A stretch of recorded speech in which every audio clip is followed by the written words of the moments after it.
My wife, Narda Zakino, who was the associate editor of the LA Times and in one capacity or another, in her most recent job, she was head of the Daniel Pearl Foundation, and came right up against this whole question of how do we reach out. And the ostensible purpose of the Daniel Pearl Foundation was to reach out to Muslims and to get a dialogue going.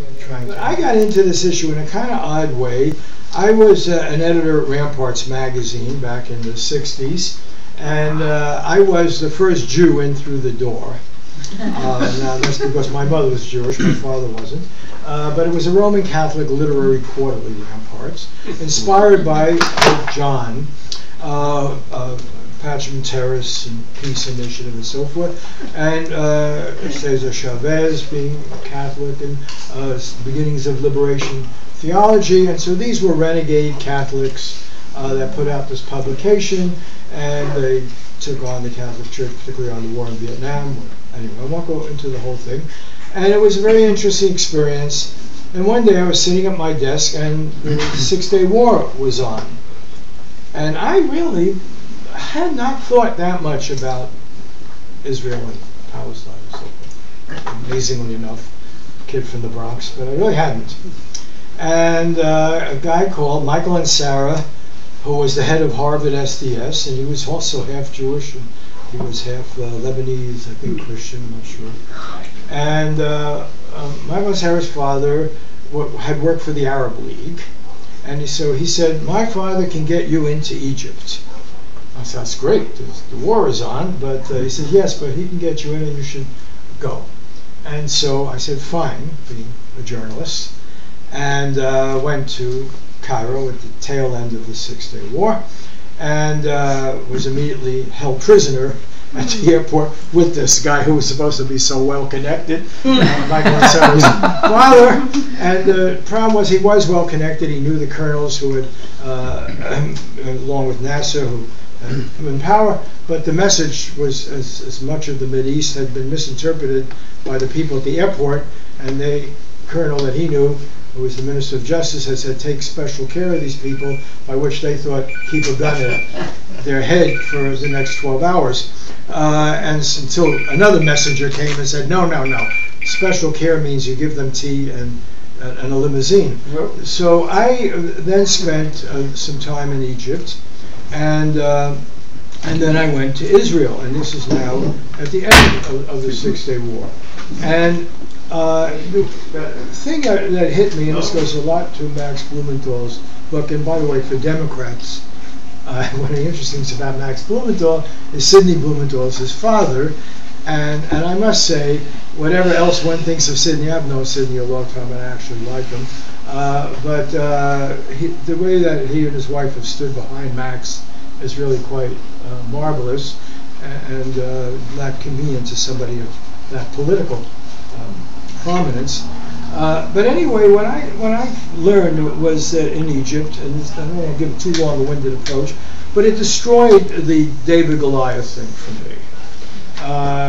That I was in the most important Arab country, largest population, but that the Israelis had been able to, there were dummy planes and real planes that the Egyptians had, and the Israelis had been able to destroy all of the real planes and not bother with the dummy planes. And they had intelligence infiltrated up the gazoos. And what I discovered, of course, in Egypt was that it was decidedly a third world country, and a great deal of elitism, status, corruption, and everything else that one saw in such countries. And so I developed a view, and one of the things I did at the time while I was in Egypt, I wrote something called the Nasser Thesis, and I wrote about a group that not too many people had paid attention to, called the Muslim Brotherhood, and I explained what I thought was the inner dynamic of the society, blah, blah, blah. It was rather complex, interesting, maybe even boring. It put Ramparts immediately into bankruptcy, because investors at that point, and the people I were quite close to, most of them got really upset. One of them was Marty Peretz, who went on to be the publisher of the New Republic.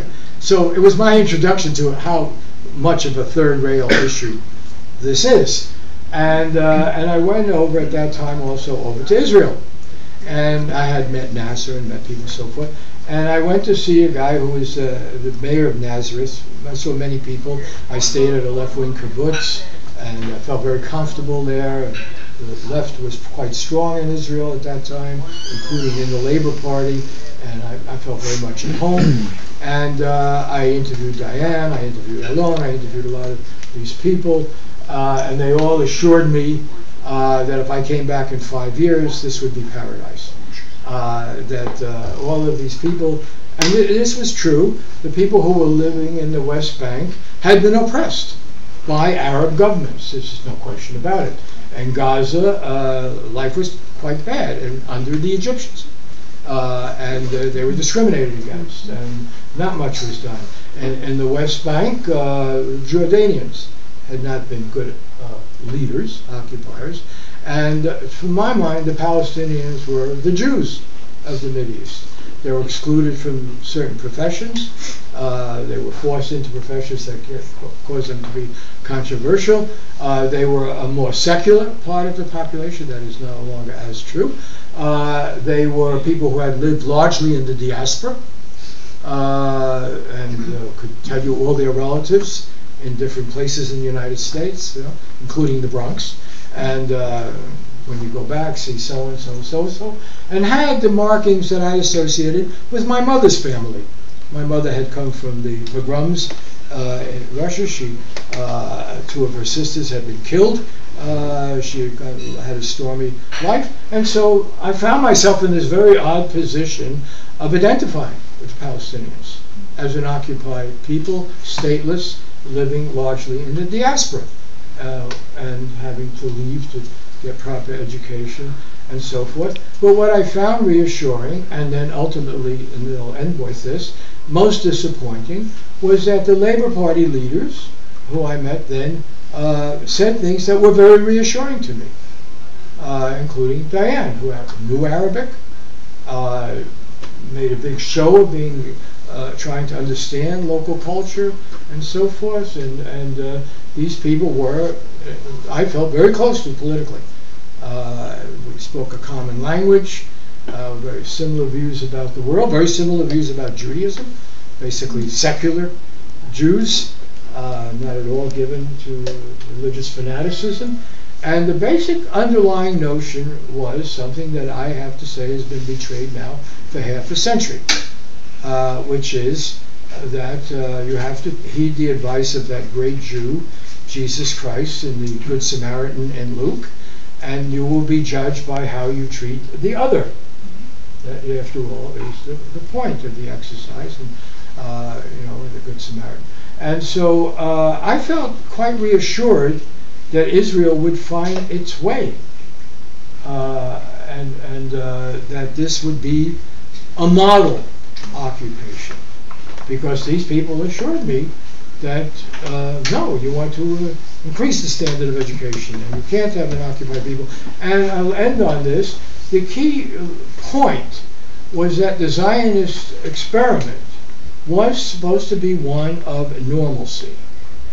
And by normalcy, it meant Jews would be farmers, Jews would have all the occupations, would not be exploiters, would not be marginalized. This was the key to the Zionist experiment.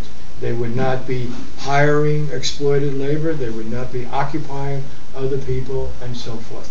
So, to my mind, that has interested me much of my life, and every time I try to write about it, I get into more trouble than on any other subject, so I tend not to write about it as much. And so when I went to hear his lecture, I thought, wow, this is a great guy with a great book that should be used to start a discussion, educational discussion, teaching moment here in Los Angeles and then larger community. And I found really stiff resistance until I got a hold of Dorothy, and who rose to the occasion, I have to say. And I was really quite disappointed that people, and Isabel has helped me on this, we worked together, trying to line up all the usual suspects that welcome me you know, and I'm supposed to be controversial. This guy really is not controversial. You know, he's not. He's discussing, you know, human beings and how they live their lives. It's hardly an ideological book. It's hardly a take no prisoners sort of approach. And I just thought this is such an accessible work that any human being would want to come to grips with it. So rather than telling you what the book's about, maybe you could tell us what the book's about, and maybe read a few passages. Yeah, sure. And we can. Yeah.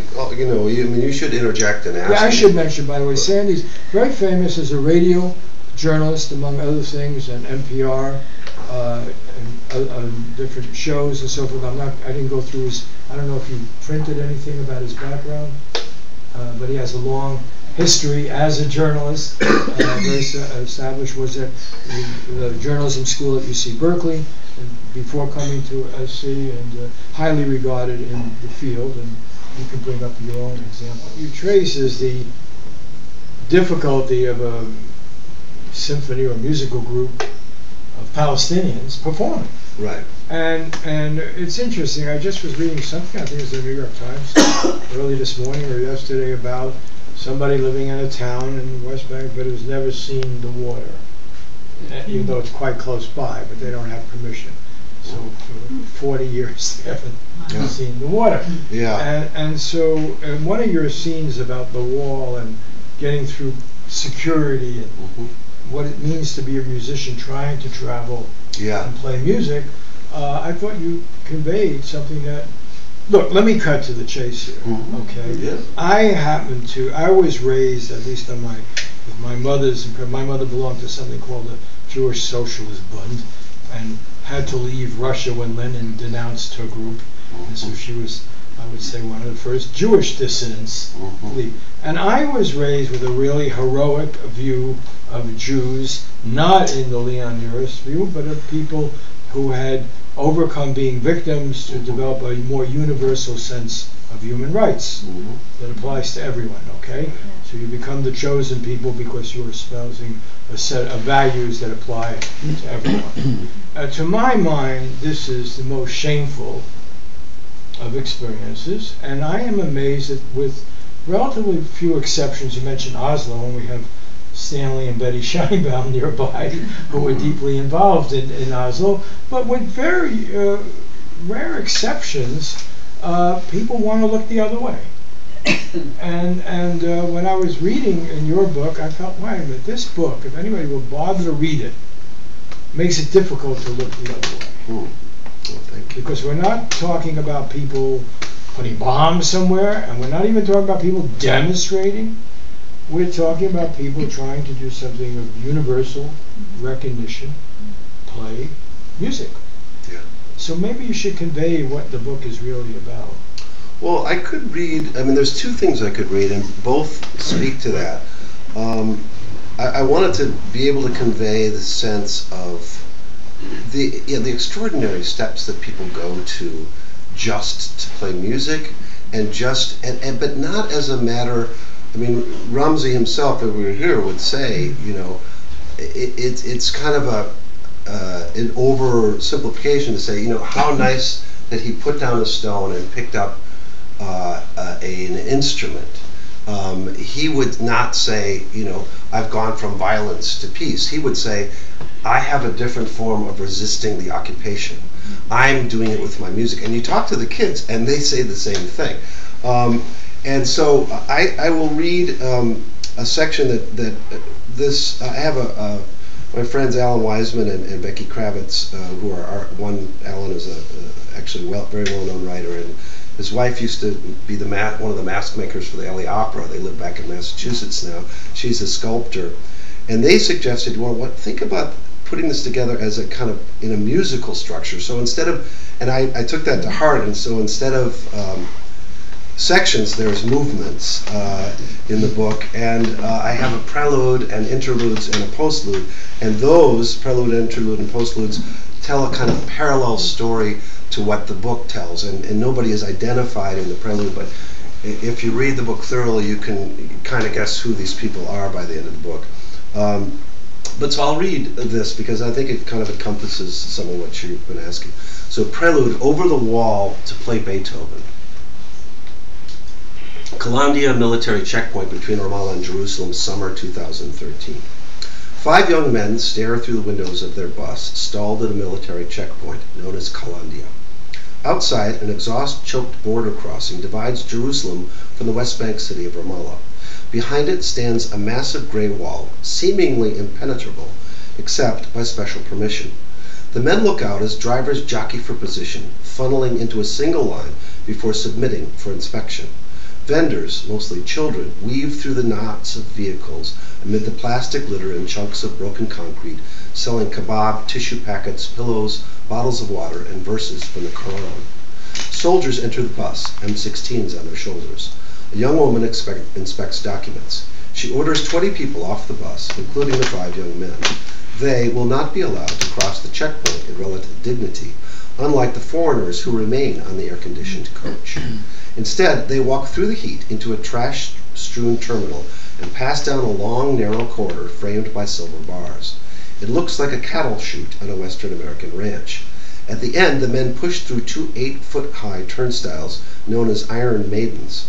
A stray cat straddles a wall above them. Keep the terminal clean, a sign instructs. The men crowd with dozens of others into a small holding area in front of a 3rd floor-to-ceiling turnstile. Every few minutes, a red light turns green, a click sounds, and 3 or 4 more people pass through the Iron Maiden to place their possessions on a conveyor belt. They hold up their permits to a dull green bulletproof window and look through the smoky glass, waiting. On the other side, bored-looking soldiers glance up, inspect the documents, and one by one, wave the permit holders through. All but the 5 young men. You do not have proper permits, they are told. Denied the holy city, the men click their way backward through the gates, along the metal chute, and into the maze of cars and vendors, uncertain what to do next. It is urgent that they reunite with the others on the bus so they can all reach Jerusalem. "Hey boys," calls an unshaven man sitting on a stool inside a crude metal shed. The man takes a drag of a cigarette. He glances at the glass tumbler in his hand and the dregs of his Turkish coffee. The young men look behind him toward the 25-foot-high wall. They approach. 2 of them carry long felt bags, another a blue canvas case. The unshaven man takes a last drag of his cigarette, flicks it in the dirt, and looks up. "Ya Shabab," he says, exhaling a long column of smoke. He smiles. "You boys need to get to Jerusalem?" "Yes," says the oldest of the 5 young men. He appears to be in his 30s, slim, of medium height, with a scraggly beard, a receding line of curly black hair, and bags under his eyes. His eyes are brown and unblinking, narrowed with intent. It's very important. The man sets down his glass, stands up, and regards the men in front of him. Except for the older one, they look a little nervous. "For 250 shekels, I will get you to the middle of Jerusalem," he boasts. 50 shekels each, about $14 per man. "Fine," says the oldest of the 5, who appears to be their leader. "What do we do?" The man looks over his shoulder. "Jamal," he says, "get these guys to Jerusalem." They climb into a battered white van. The door slides shut, and the driver begins working 2 phones, making arrangements. He drives with his forearms as the van rattles down a potholed access road. He turns to the men in the van. "Give me the money." They haggle over price, finally agreeing on $11 each. "But you have to pay now," the driver says. He gives them his phone number and tells them to call once they reach Jerusalem. Apparently, he wants satisfied customers. A short time later, the driver pulls over and steps into a tall garage made of corrugated metal. He returns with a ladder, extends it to its full length, and rests it against the top of the wall. He scales the ladder and sits beside it at the top. "Come," he commands. The men approach the base of the wall and look up, shifting their burdens from one shoulder to the other. They are classical musicians, a violinist, a violist, a double bass player, and 2 timpanists. Their felt bags contain sticks for concert timpani. The blue canvas case holds a violin. The rest of their orchestra is on the bus, rolling south toward Jerusalem. In 4 hours, they are due to play Beethoven's 4th Symphony in the Old City at a French church built during Crusader times. Hundreds are expected to attend. If these 5 players don't make it, the orchestra's leader has warned they will cancel the concert. It is impossible, after all, to play Beethoven's 4th without the timpani. The musicians gaze to the top of the wall where loops of razor wire present a dangerous obstacle. With a sweep of his arm, the smuggler brushes the loops aside like a curtain. The wire has already been cut. This is a regular crossing point. The smuggler pulls a long knotted rope from a plastic bag, loops it around a metal post at the top of the wall, and drops it to the other side. Tal, tal, he repeats. Come. The leader, who plays the viola, goes first. He mounts the ladder rapidly, sits atop the wall, pivots his legs, grabs the rope, and slowly slides down. He tries to use the knots as footholds, but they are small, and his feet keep slipping off. A vehicle approaches on the narrow access road. The violist freezes about halfway down the rope. "Who's in that truck?" he shouts, craning his neck upward. "Are those soldiers?" If they are, the violist will be arrested, or possibly shot. It would not only mean that he won't get to Jerusalem for the Beethoven concert that evening, it could signal the end of everything he has been building for years. Wow, That's the prelude, and hopefully and the sort of consequences. And I mean, we take for granted our freedom. Not everybody every day, but it's so easy to take freedom movement for granted. For example, Palestinians living in the West Bank, again to say nothing of Gaza, there are several hundred. It ranges from maybe 500 to 700.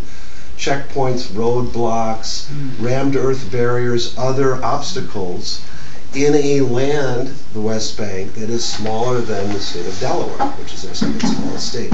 So what Ramzi has tried to do is literally penetrate these barriers by reaching across them to bring music to isolated, what are becoming isolated cantons, small, it's like an archipelago of semi-sovereign areas in a sea of military control, where Israel still fully controls 60% of the West Bank, the Israeli military. So, you have checkpoints, and there's another chapter that starts with Ramzi going to this ancient city of Sebastia, which is founded several thousand years ago, or before the Common Era, and there was a Roman amphitheater, and they were going to play in the Roman amphitheater as part of this musical festival, and a soldier tells them, you can't get in, you have to go around, and he's driving around these settlements, and it's just the sort of daily hardship.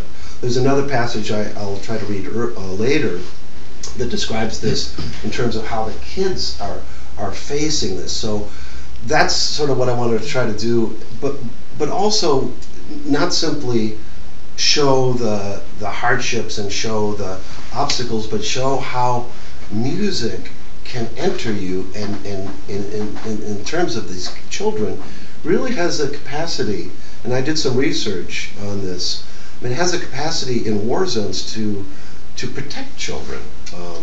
And we can talk more about that if you're interested. But so I wanted to show it from this perspective of kids who are learning and being fortified by this music and strengthened by it. And they told me some remarkable things about that, which we can talk about. One question, then we'll open it up. But my feeling when I first, and this goes back to 47 years, did you say? 48. 48 years. And it's interesting, at that time, the mayor of Nazareth, Ibrahim Shabbat, was his name, had donated blood to the Israeli army. Many Palestinian Arabs had done that. He was a citizen of the state. He supported Israel in the war. And beginning with the occupation, you could see all that changing. And you could see a hardening.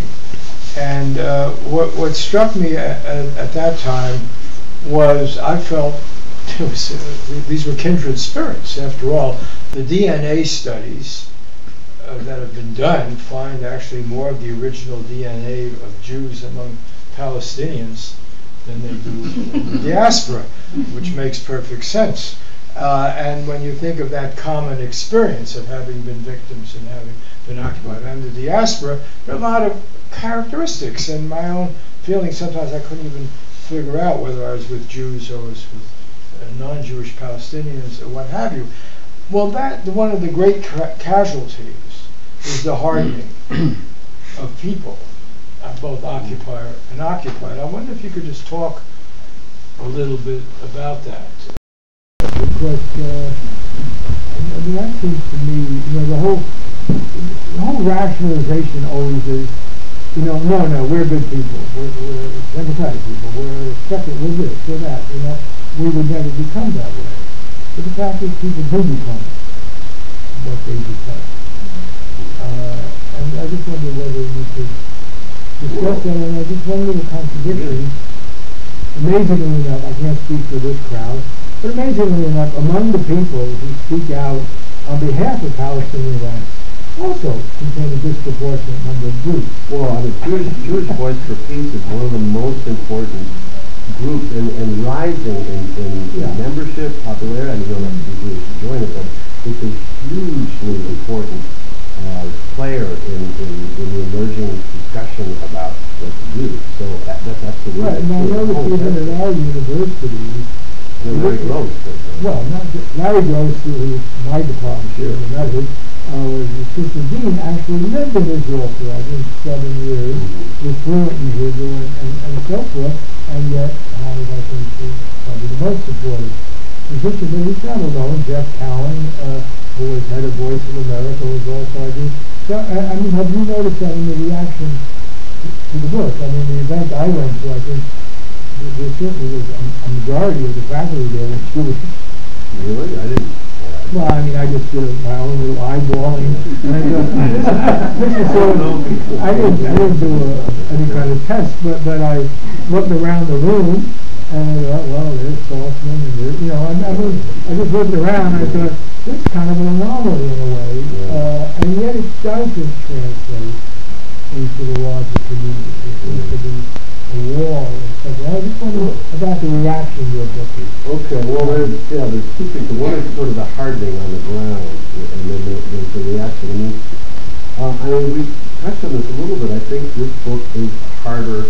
I hired an extra publicist because I saw the challenge coming, and she found it, more challenging than she expected.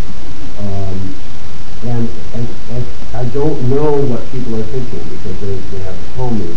But I think, there's a lot of other things going on right now. I mean, there is that as well.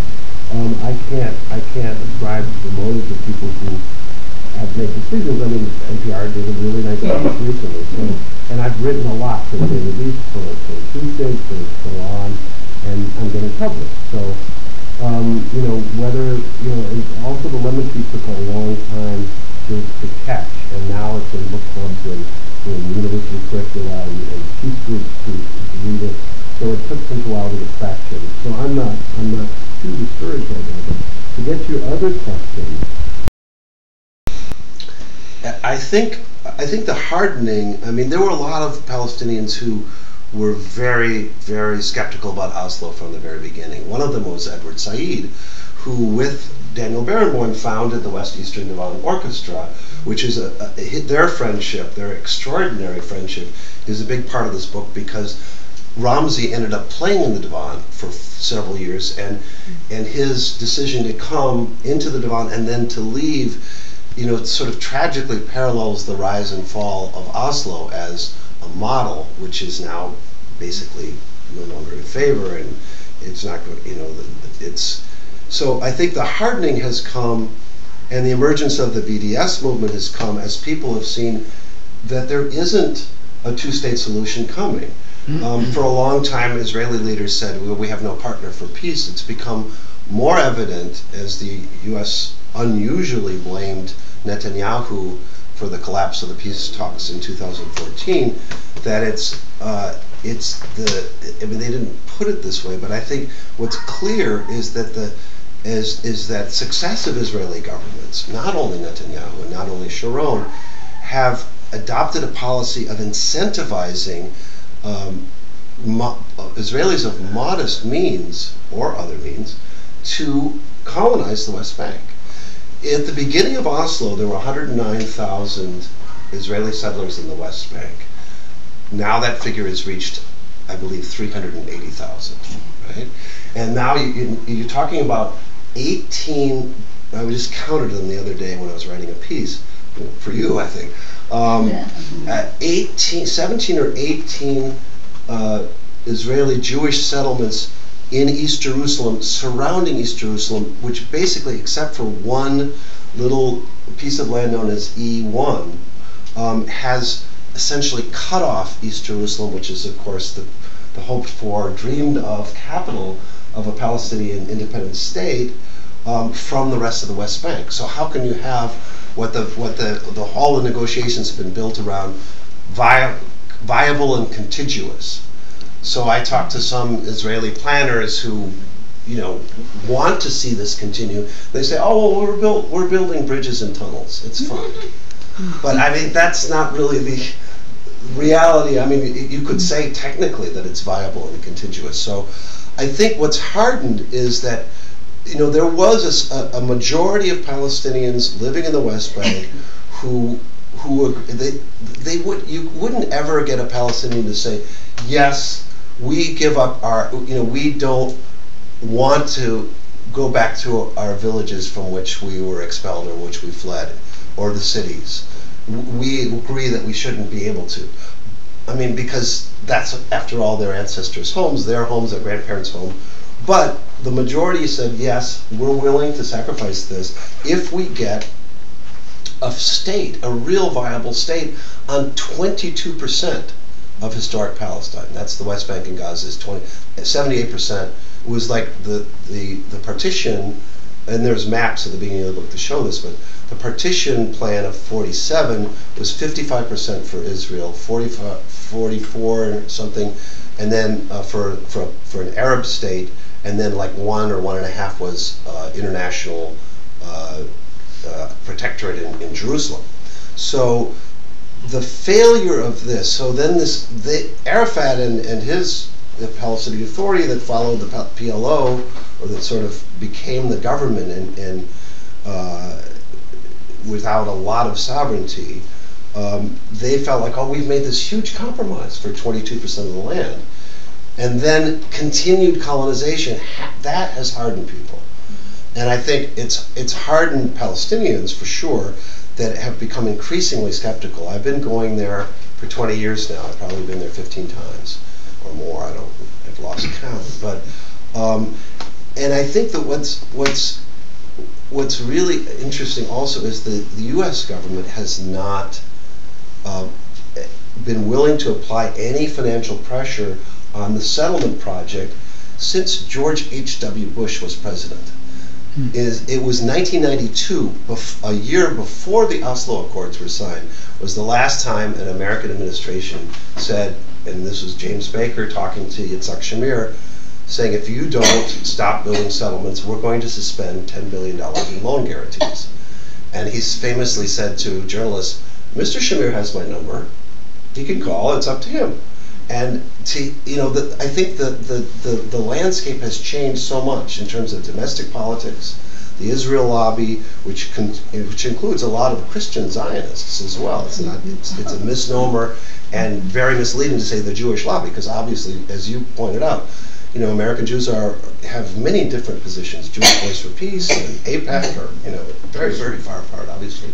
So I think the strength of that. And Connie Brooke wrote an amazing piece in the New Yorker in September 2014 that described the power of AIPAC.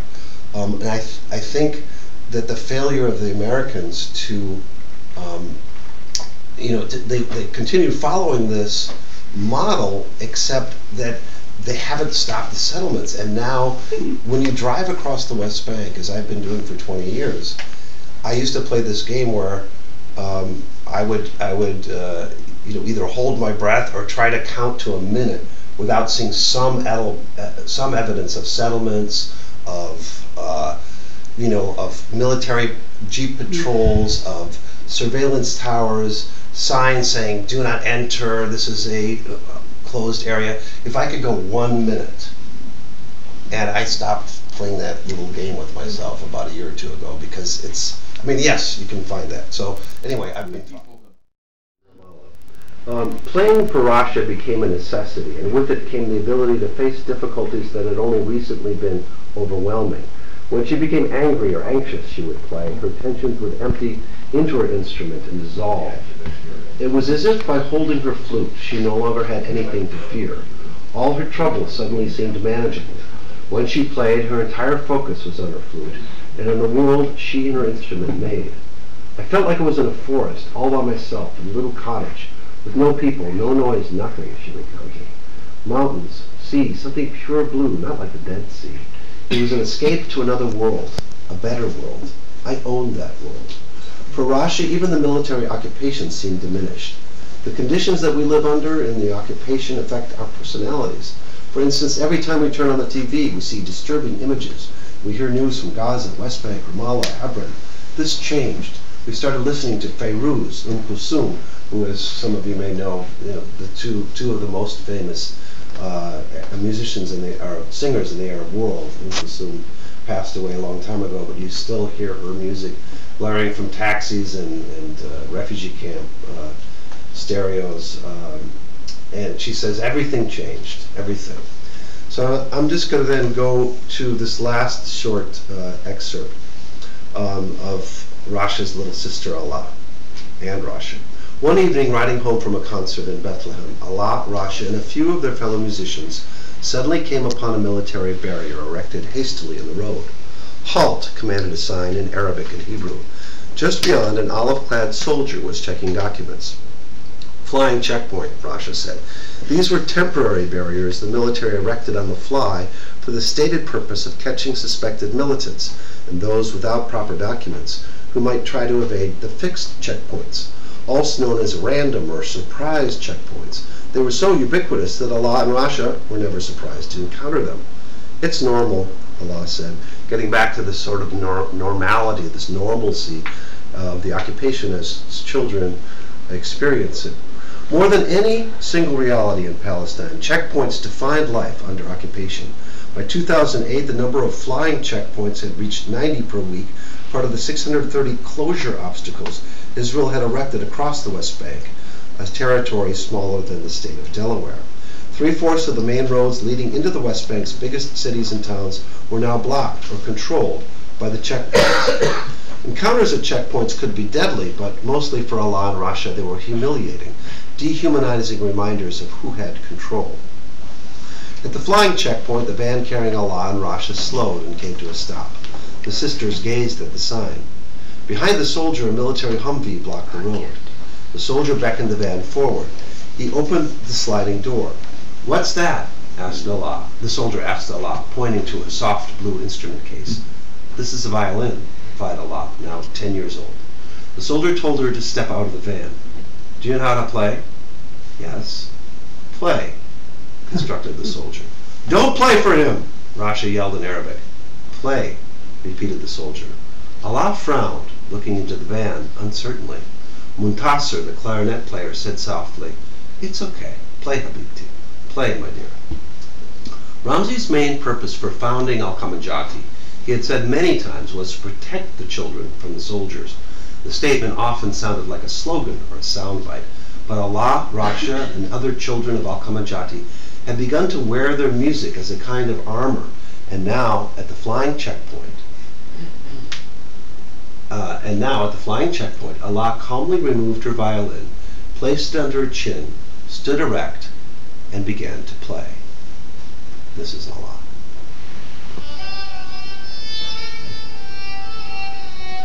This is as loud as it gets.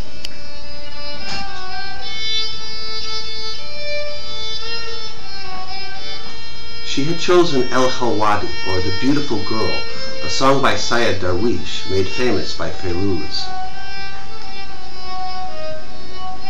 A haunting melody floated from Allah's little violin, an oriental sound, as it was called in Israel and the West, certain and strong. Allah's notes cut through the low rumble of idling cars and floated above the flying checkpoint into the night air. We saw in his eyes. He was shocked, Allah remembered. It was something he didn't understand. In the melody, the sisters could recall the words about a penniless child whose mood is serene, for she has put her life in God's hands. With patience, change will come. All will be better. Rasha, staring intently from inside the van, felt a surge of pride in her little sister, playing unfazed. They claim that we are people with no identity, But Allah proved them wrong, she said. Music, Rasha believed, was not only a source of pride, it was a means of assertion, protection, and even at times, vengeance. Then the moment turned. Another soldier walked over to listen. He was smiling and seemed to be enjoying the impromptu concert. "I'd play too," he said when Allah finished. "May I try?" Another soldier asked Amir, the guitar student, if he could borrow his instrument. The soldiers began to play, smiling at Allah and her fellow musicians, who gaped at them in astonishment. Suddenly, to Rasha, the soldiers seemed like normal people. "I do not know how they can do something like this, but at the same time treat people so badly," she said, genuinely confused. "I don't know if they have two personalities or exactly how it works." Soon the van was on its way back to Ramallah, leaving its passengers to wonder who those soldiers were and what it might be like to meet them under different circumstances.